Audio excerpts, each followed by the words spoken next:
Tell us, when shall these things be? And what shall be the sign of thy coming, and of the end of the world? Take heed that no man deceive you, and ye shall hear of wars and rumors of wars. For nation shall rise against nation, and kingdom against kingdom. And there shall be famines and pestilences. All these are the beginning of sorrows. But he that shall endure unto the end, the same shall be saved. Tonight, let's get into the prophecy updates for today. One thing to remember is we're going to have a prayer night here on the 6th, Tuesday the 6th. And that will have to be a prayer for the nation, prayer for what's happening in our nation today, this week, this next coming week, voting on the 6th, and we want to have the church open, probably about 6 o'clock. Maybe here a little bit earlier, just to have everything open, but we'll announce it. But that's coming up in a couple of weeks, because we know things are going on that it's much more than just another election. This is carrying, and we'll talk about the spiritual component to it in a minute, but we're living in an age where there's a fomenting of civil war. The left, the Democratic left, has basically declared war on anybody that does not agree with their ideology. And they're doing it, and they're coming at it very, very hard. In fact, today we had some interesting things that happened with some of the, now it's a hoax. It's a hoax. Those bombs, those pipe bombs that were sent to Obama, Hillary, one was made out to Eric Holder, and then CNN, and then Joel Osteen got one. Okay, he did not want to be left out. Interesting. Yesterday was George Soros, right? That they sent one to George Soros. People that have looked at this, they say, "Look, it's a hoax." Special people that are specialized in bombs, they say, "Look, this is a hoax." Most people are seeing through this at this point, at least the ones that I've been reading, that this is again another thing to foment more and more of this rhetoric to come against conservatism, to come against those who are in disagreement with their ideology of the left, and it's going to continue. I also would like to remember to pray for those in Florida. This is the aftermath of Hurricane Michael, and what I was told, people that lived in that area or traveled to that area, it looks like a bomb went off and it just leveled Panama City, some of the areas closer to the Gulf in Florida. It is unbelievable. This I think it hit as a Category 4, touchdown as a Category 4, which was the bigger one than the one that hit in Puerto Rico earlier this year.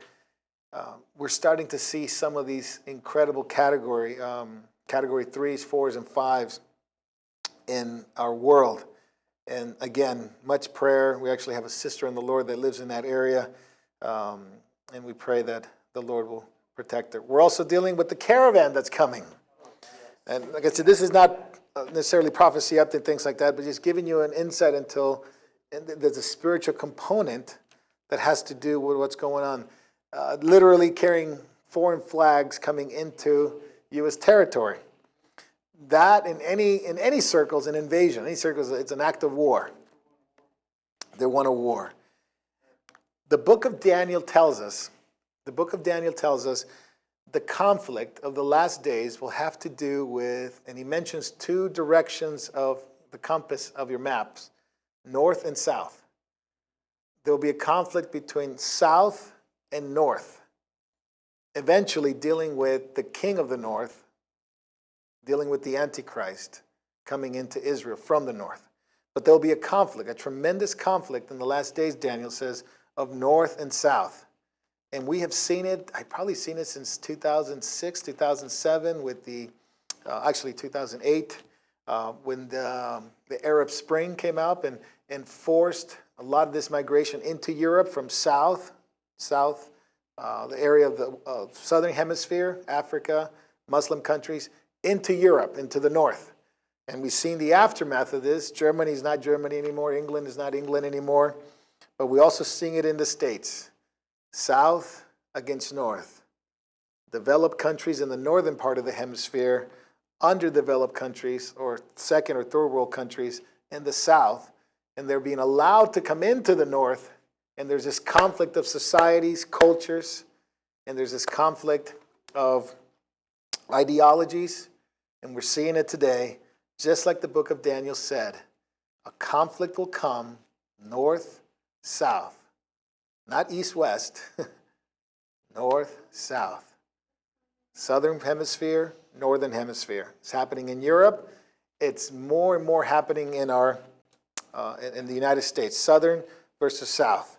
Now, today, the last few days, I should say, not today, but I watched one of the videos today. Trump has said they will pull out of the nuclear pact with Russia. And people went ballistic. No pun intended. They went ballistic in a sense of he's terminating the nuclear pact with the Russians because they have violated the agreement. Now, it's true. They have violated the agreement. Trump is actually just calling them out for what they've done. Actually, Obama could have done it, but they didn't, or at least he didn't. He's terminating the agreement of middle to long-range missiles between Russia and the U.S. And, of course, these are the two biggest powers, nuclear powers. And Putin basically has come out and said, well, we have some hypersonic cruise missiles that can take down any intermediate-range U.S. missile. You see what's happening. And people are very, very concerned, and I don't want to underestimate it.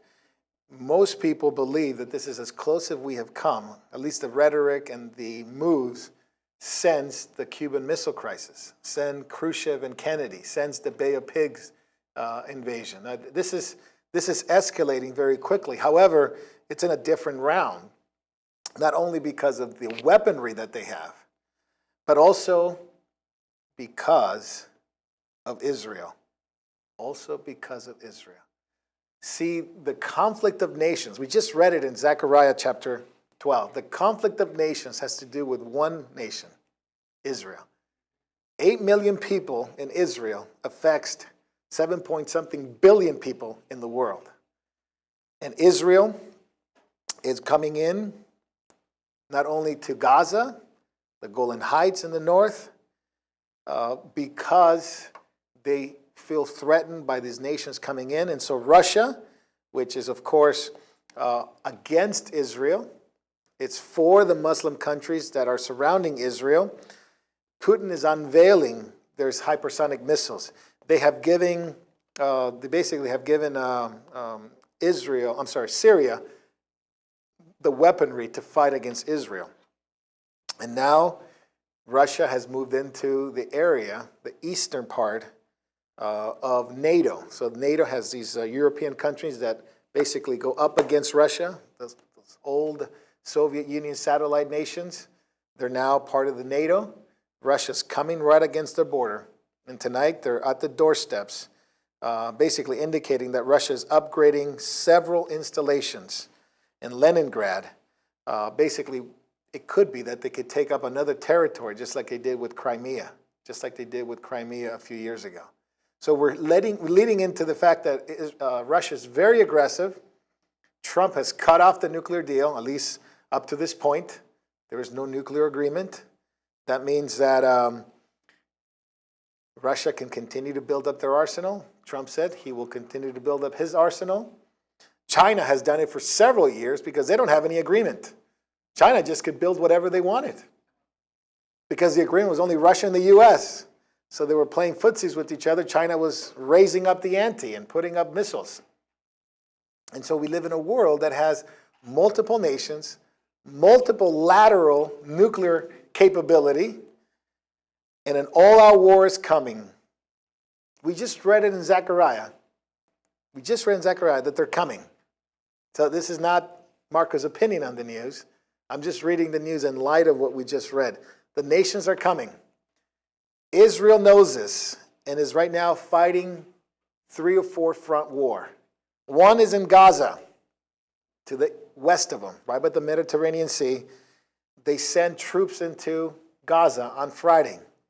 They're there. Tanks are basically on the border because these 60 Israeli tanks, armored personnel, has gone in there because they're trying to stop Hamas.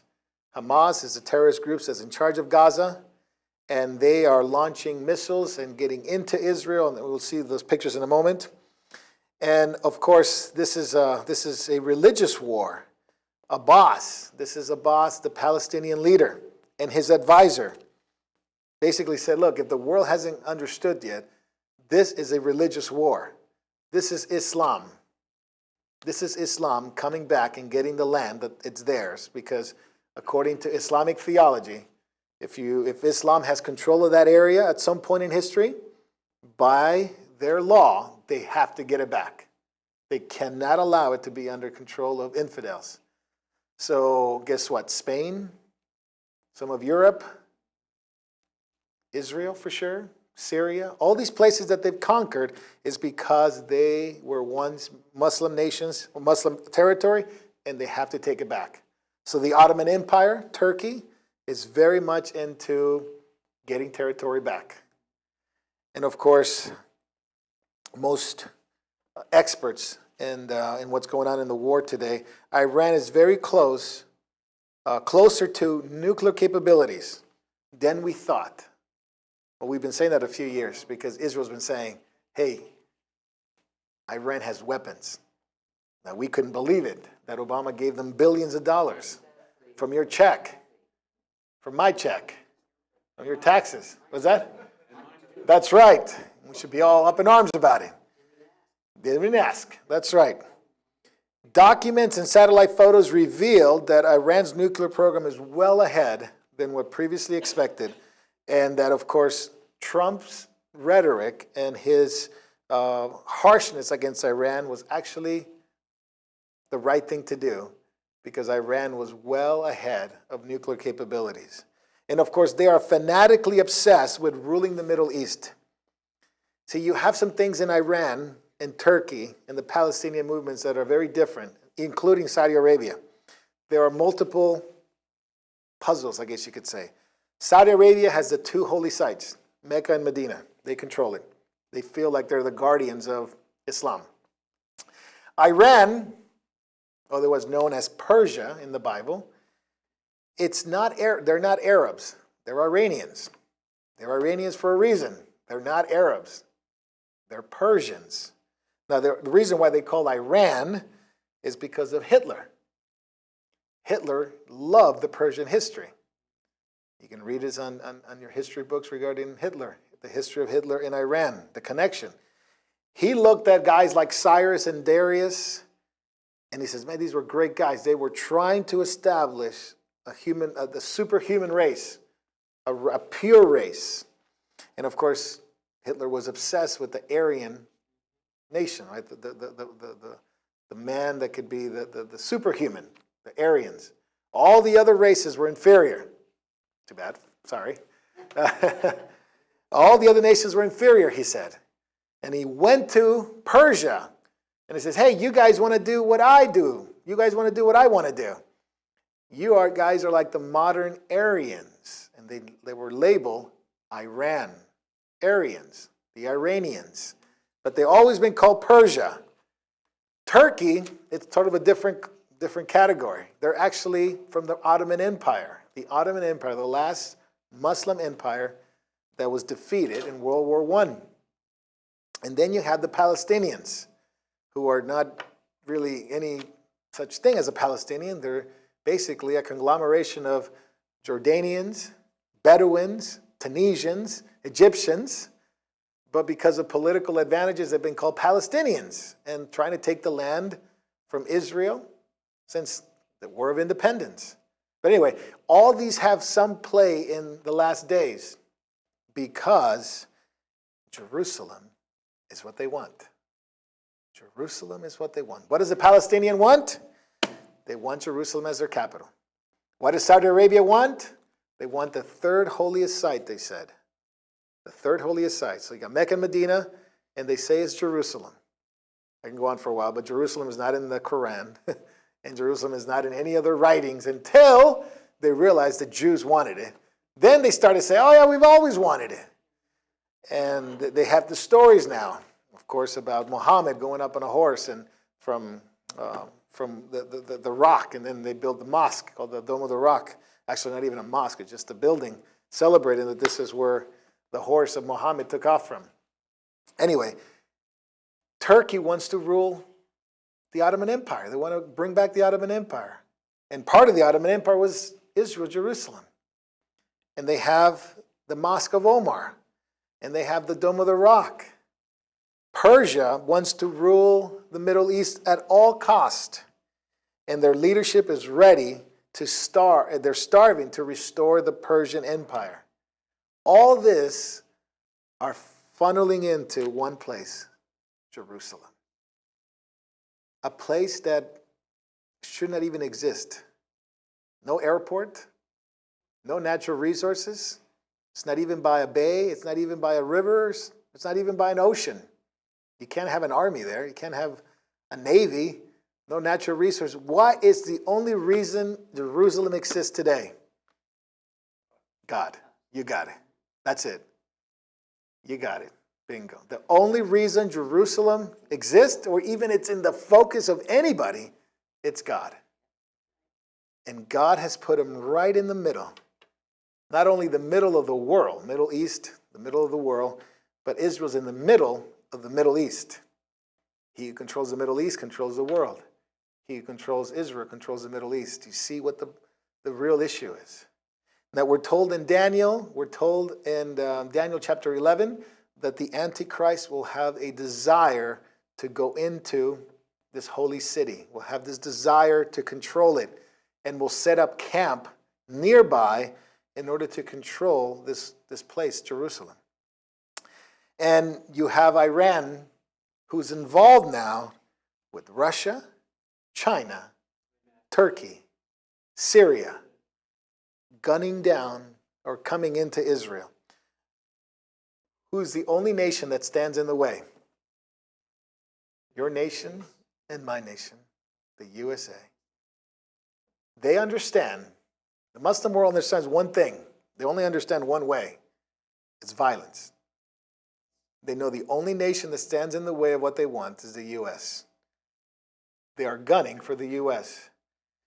In the book of Ezekiel 38 and 39, we're told that Russia, now I have to caveat this, some believers do not believe Gog and Magog are the Russian, Gog is the leader, Magog is the land, that they believe that's Russia. Some believers do not think that's it. I believe it is, but gives room for some disagreement. If it is Russia coming in from the north, it says in Ezekiel, it's God who brings Russia in. He put hooks in their jaws and brings them in. And for so many years, people have wondered, what is going to be the hook in the jaw that brings Russia in? Well, you had an incident that happened about a month ago when a Syrian weaponry shot down a Russian airplane, killing 15 of Russian soldiers. And Russia blamed Israel. At first they didn't, but then they did. And now that has allowed Russia to send weapons into Syria, more sophisticated weapons into Syria, to destroy Israeli airplanes. They have told Israel that the Golan Heights, the area of what the Bible calls the area of Bashan, the land of Bashan, the northern part of Israel to the right, it's called it's the land of Bashan, but it's the Golan Heights. They wanted to be part of Syria. They don't want it to be part of Israel, part of Syria, even though Israel has controlled it since 1967. They've controlled it. Russia says, nope, it does not belong to you. It belongs to Syria. And Israel says, we're not giving this up. And this is constant friction between Israel and Russia. And of course, the U.S. is in the middle. What is going to bring Russia in? Well, it could be this. It could be the realization that if they convince Israel to give the Golan Heights to Syria, they can promise Israel, no more fighting. You'll have peace. You will have peace. We promise you, if you give this to Syria, you can have peace. And there it accomplishes two things. It gives the Syrians the land and gives the security to Israel. And of course, reemerges Russia as the #1 nation in the world because they were able to accomplish something that Trump or any other president was able to do. Give Israel their peace and allow to have the Muslims their land. That would be an amazing thing to see. And that could be, just an opinion, the hooks in the jaw that brings Russia into the land of Israel as a peacekeeping force. And of course, it's a false peace. Because the world's not going to have peace until what you read today. Jesus comes and makes peace through the cross. Now, how many missiles does Hezbollah, which is the northern part of Israel, we call Lebanon today, Hezbollah dominates Lebanon, 150,000 missiles ready for launch. Of course, Russia supporting Syria, and Iran. And Iran is supporting Hezbollah. So where are these missiles coming from? Russia. See, Russia's very entrenched. One of the reasons, if we're correct on Ezekiel 38:39, which is something that we must read and study at length on our own, is if we're correct about Gog and Magog, then Russia has a lot to say in the last days. Russia's coming in, and they're coming into the land of Israel, to the unwalled villages, Ezekiel says, that dwell in safety. Well, what can give Israel safety?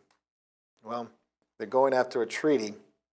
I'll talk about that in a moment. But the S-300 systems that we're giving to Syria, they're not in operational yet, so Israel is getting ready to continue its attack upon Syria, which will only bring about more of the wrath and, of course, the issues coming in against Israel from Russia and Iran and Turkey and China. We're seeing the nations gathering together, just like Zechariah says. Now, the IDF has struck Hamas, the Gaza area. You can see the Gaza there on your left. This way. They are continuing to attack Israeli soldiers, are continuing to fire balloons filled with fire, kites filled with fire, and this area is becoming very, very violent. The area of Gaza, through Hamas, through the terrorist organization. The riots are continuing, and of course, it's part of a propaganda to put pressure on Israel to give that area up so they can allow Gaza or allow the citizens of Gaza to come in. Now, Gaza is under Hamas. So Hamas is like the government, the terrorist government. And unfortunately, it's not very good. People are dying, no medicine. They're blaming it on Israel, but it's really the government of Hamas. I mean, if you were under Hamas, you would be in the same situation. My sincere pain is for the people in Hamas. In Gaza that are under Hamas. The people are suffering, kids are suffering, and they're part of this firing attacks between Hamas and Israel. And of course the children always suffer. But it's going to continue until Hamas actually stops launching missiles into Israel, because ultimately it's about a peace plan. Emmanuel Macron, the Prime Minister of France, has said that if Trump doesn't get it done on this peace deal with Israel and the Palestinians, I will do it. I will develop a peace plan. Well, he's actually developed it already. He will unveil it. If Trump fails, he will do it. And he says he'll be more successful because he would really put pressure on Israel.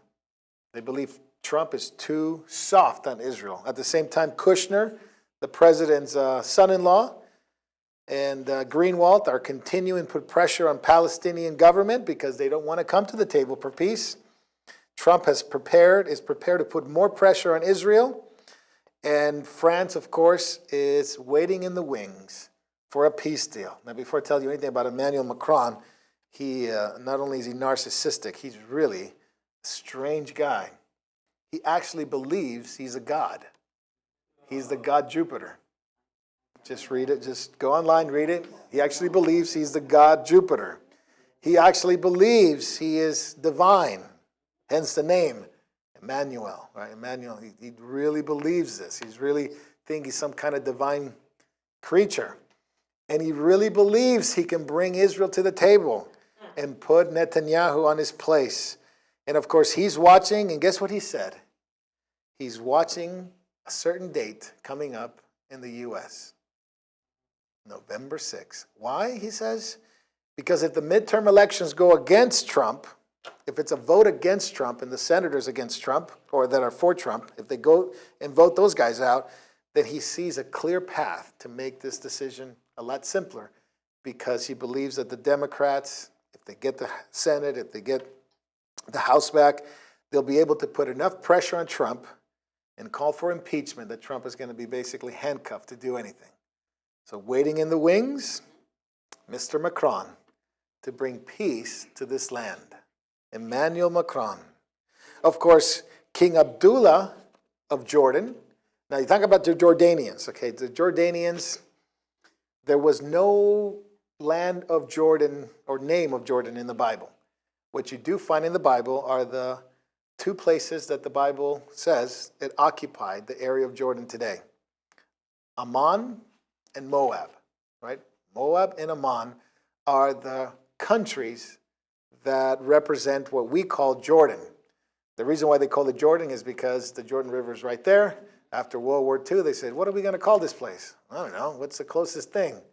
What's that river called? Jordan. Ah, Jordan. And then they call it. So anyway, you know, sometimes when you see these names of nations, they weren't really smart about doing it. They were just very simple about it. Anyway, he is the king, after taking over his dad, of the Hashemite kingdom. The Hashemite kingdom is the rulers or the controllers of the Temple Mount. The Temple Mount. The Temple Mount is a very important part of the end time scenario. Why is it so important? Well, we're told in the Bible, in the New Testament as well as the Old Testament, that there will be a temple of sort that will have sacrifices again. The restarting of the sacrificial system, Mosaic sacrificial system. They have not existed for 2,000 years. Since 1948, the bringing back of the nation, they have begun to seek after a temple.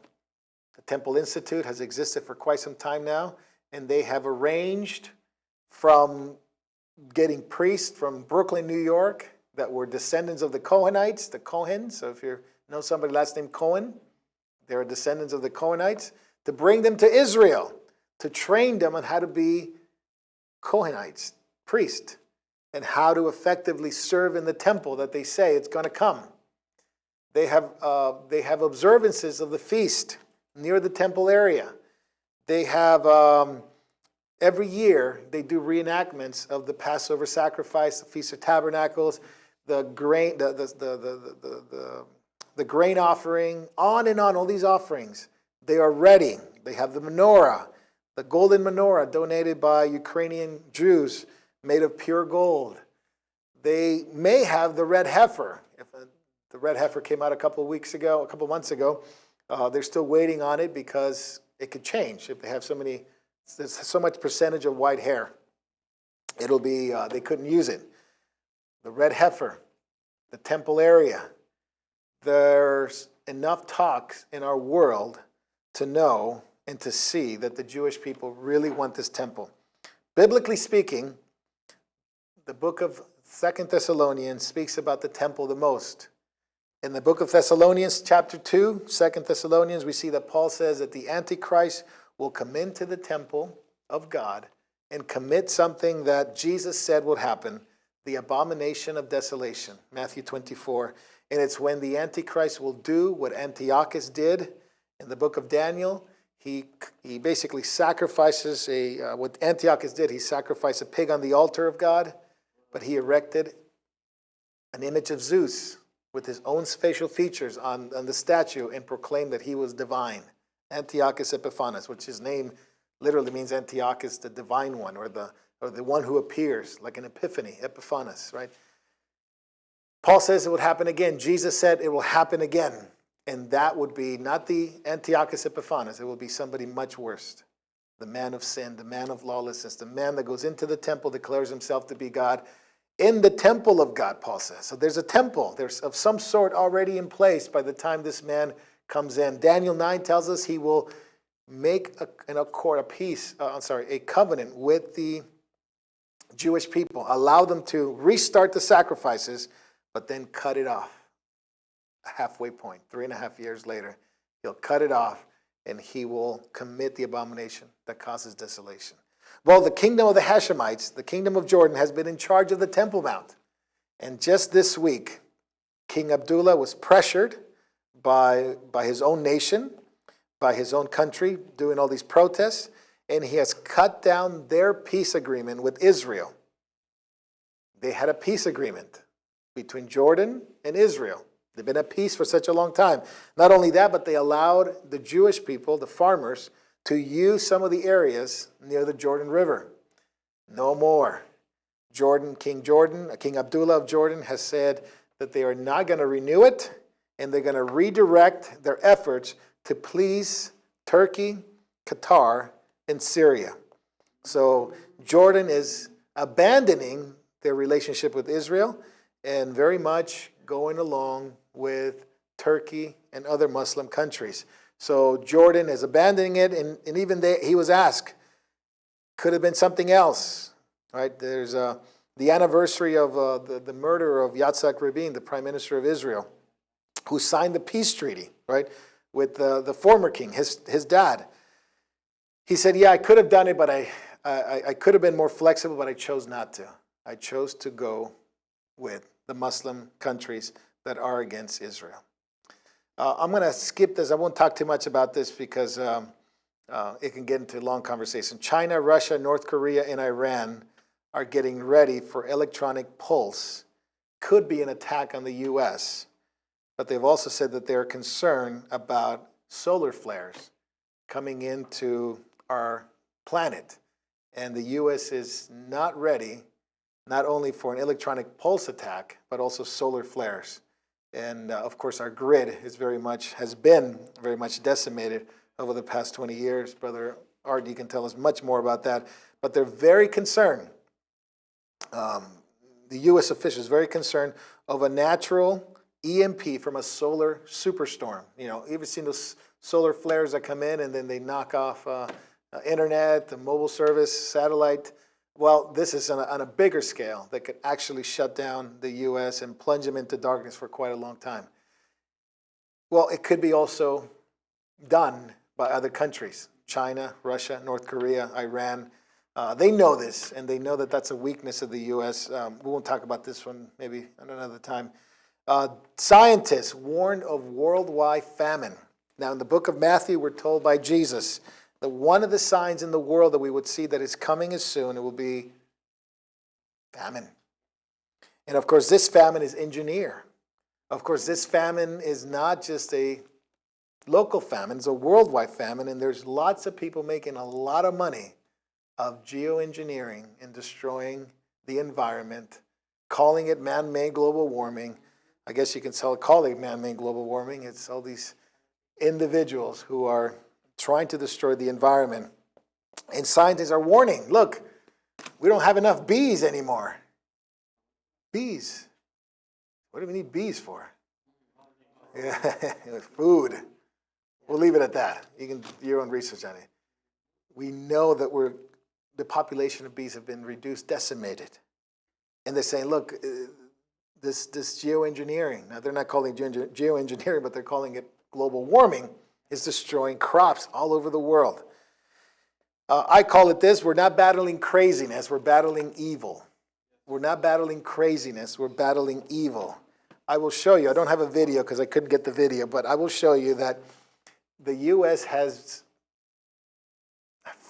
we have been funneled into not just fighting against ideologies of rhetoric or philosophies or governments or ideas. We're battling really a spiritual battle that I believe has been unleashed on the U.S. for some time now, but is now coming to the surface.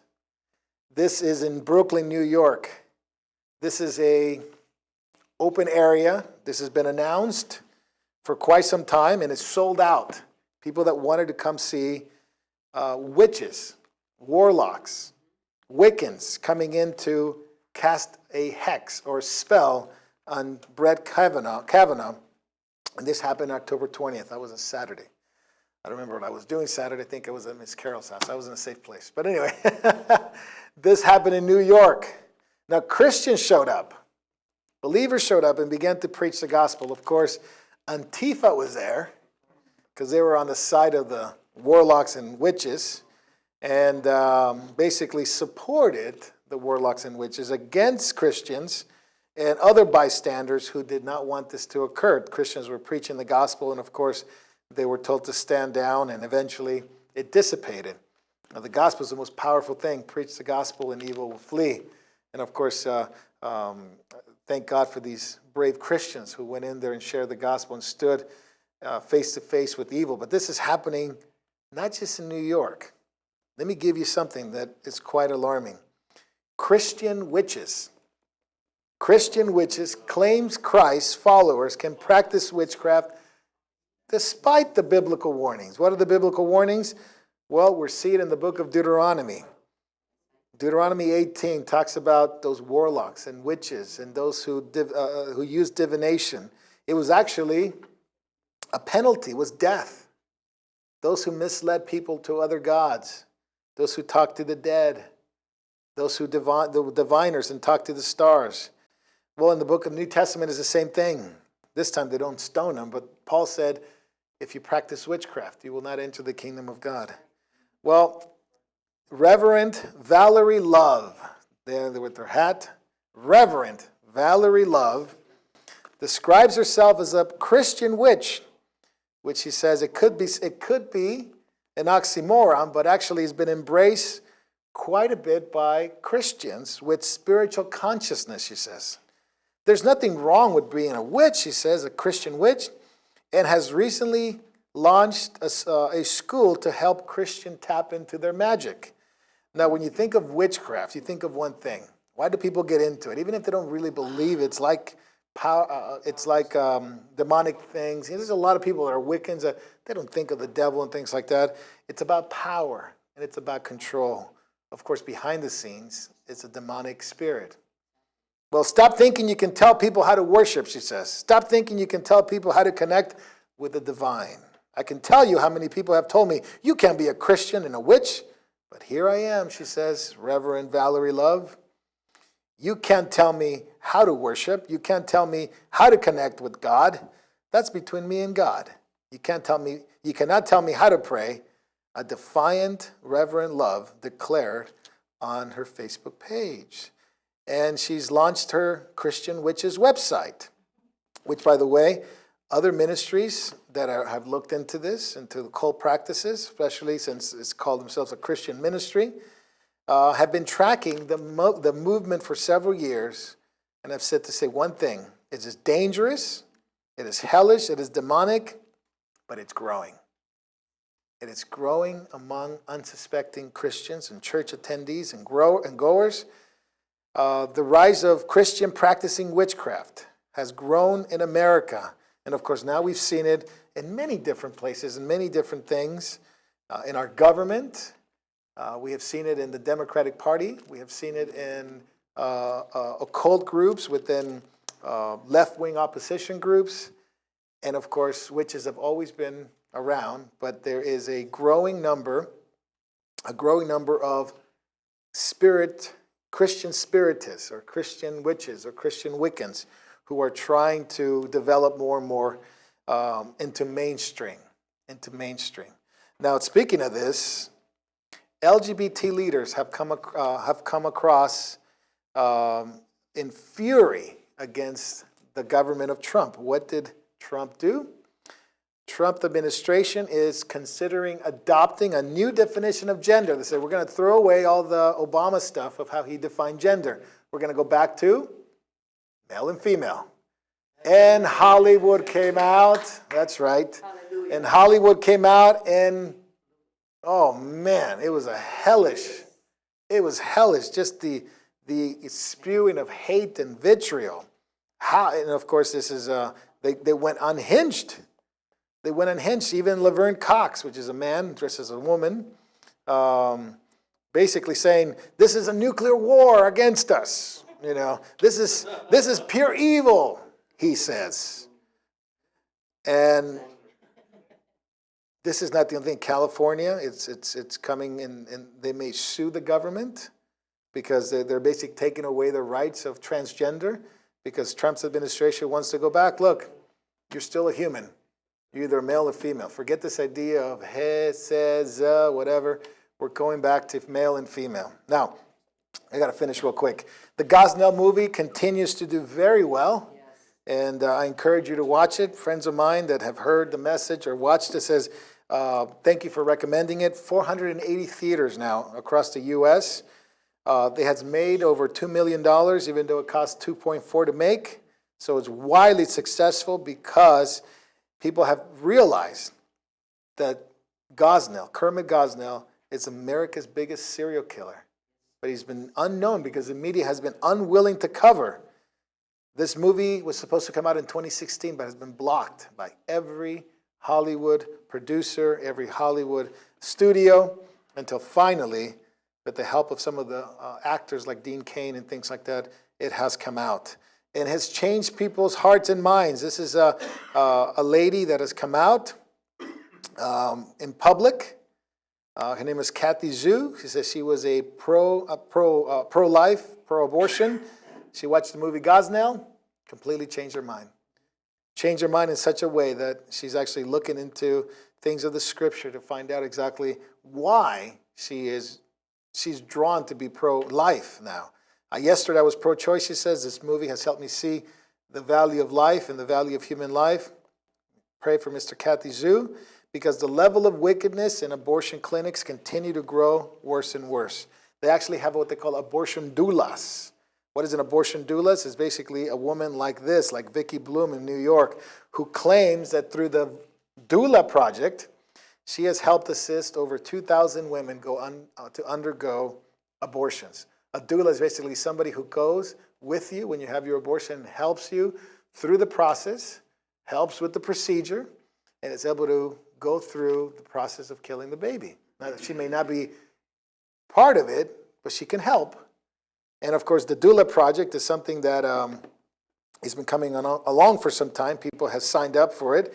And of course, has to do with assisting women. Now, they say we assist in abortion, but we also assist in birth. So they try to play both sides of the coin. But this woman, Vicky Bloom, of course, has said, I've helped 2,000 women. I don't know if it's true or not, but she is an abortion doula. And of course, women in America can now get abortions by mail. What do you mean by mail? You can get the abortion pill through a few clicks online, no questions asked. It's called Aid Access. Aid Access. And Aid Access was launched by Rebecca Gomper 6 months ago. And this organization, Women on the Web, basically mail order abortion programs. Has mailed out over 600 pills. Already has sent pills to over 600 women, young ladies, teenagers. Making abortion easier, she says. Eliminating mandatory 24 to 72-hour period, she says. A payment of $95 is encouraged, but they try to help every woman because this pill comes with clear instructions on how to help your problem. Well, that's what Obama called a baby, right? A mistake, a problem. And of course, what's going to happen with the Supreme Court is going to be very interesting over the next few years. But we need to pray and ask the Lord to forgive so much bloodshed in our nation. But you know, it would be one thing if the world did it. What about when churches and so-called Christians get involved? Holy ground blessing. Christians in Ohio going to Planned Parenthood and declaring the Planned Parenthood area as holy ground. Doing a service. And for the God of this world. Blessing the sacred space of decisions, they say. November 9th, Columbus, Ohio, Surgical Center. Blessing the participants. Calling all faith leaders. And to ask for God's blessing upon the surgical facility, the abortion, the provider, the staff, and all those who pass through the center. And of course, Ohio Religious Coalition for Reproductive Choice is the program, run by individuals who are pro-social justice, social life, that every woman has the right to choose. And of course, this is becoming very, very real in our lives, where you have this group going, their plan is to go different Planned Parenthoods and actually pray for the holy ground there. I'm going to skip this idea here, the Zionists, Christians. We'll talk about that in a moment. Russian rebels shutting down churches in Ukraine. The persecution of believers in the world. Jesus said there will be persecutions. Sudanese Christians beaten before release. Nigerian Christians attacked, 55 people dead as Christians-Muslims market fight turns into a slaughter. But you know what? As much as the persecution has increased in Ukraine, Nigeria, Sudan, there are Muslims coming to Jesus. This is in Rwanda. This is in Nigeria. Missionaries going in there and people just believing and trusting Jesus. Ex-Muslims coming to faith in Jesus despite the persecution, despite the threats. Whole villages, whole areas coming to faith in Jesus. Jesus said there will be persecution. There will be false teachers in the church. There will be a falling away within the church. But he says the gospel of the kingdom will be preached to all nations. And then the end will come. The Lord is in the business of reaching people, especially those who have not heard. In China, it's always some difficult news as the government, the communist government, continues to take down crosses, shut down churches. Members of this church were crying as the government came in, put some in prison, take down the crosses. And Chinese officials are bent on destroying China, on destroying Christianity out of China. Well, in a sense, it is destroying China. But Christians, even though this has happened, there are more Christians in China than there were 10 years ago. There are more Christians in China than there were 10 years ago. They've suffered tremendously. They suffered imprisonments. And of course, we prayed for this man, Andrew Brunson. And Andrew Brunson has come out and said, look, you know how I did it? This is such good news. He says, I relied on the scriptures. I relied on the scriptures when I was in prison. He says, at first I couldn't get a Bible, but then I began to read the scriptures once I got a Bible. And I spent 2 years in this detention, in this prison. He was moved to a house arrest for a while, but then he began to talk about the book that helped him through the most, 2 Timothy, where Paul talks about his suffering and finishing well. He says, this became my prayer, and I want all Christians to realize this could be our life. 2 Timothy. Read it, prepare, be faithful, and endure, and finish well. Well, I couldn't have said it better myself. Thank you, Pastor Andrew. We prayed for him, and now he's with his family and not being quiet about what's going on to Christians around the world, and we need to pray. It is a sign. Jesus gave many signs. That will be one of them. But there's a glorious end. The greatest sign of all is Jesus coming back. He says there will be the light of the world will dim, the moon will turn into darkness, the sun will turn into darkness, the moon into blood, and then you'll see this coming of the Son of Man in power and great glory. That's what we're looking for, and that's what we need to look forward to. Some good things happening. The gospel's going forth. Some rough things happening. But Jesus said, be of good cheer. I have overcome the world. And literally, he will. And literally, he's doing it. And in Zechariah 12, we read today, he will do it physically and he'll do it directly against all nations who come against Israel. So there's much to learn and much to think about Bible prophecy. We couldn't get into other things. I apologize, we might do it in another video. In Sweden, 4,000